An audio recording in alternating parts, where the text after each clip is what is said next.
После тебя еще кто-то что ли сидел? Ну, видимо. Ну, или просто прошли. Не было уже этих веток, по-моему.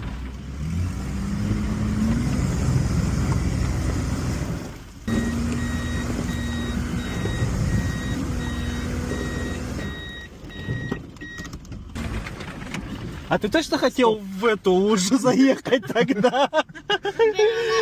Еще раз на камеру?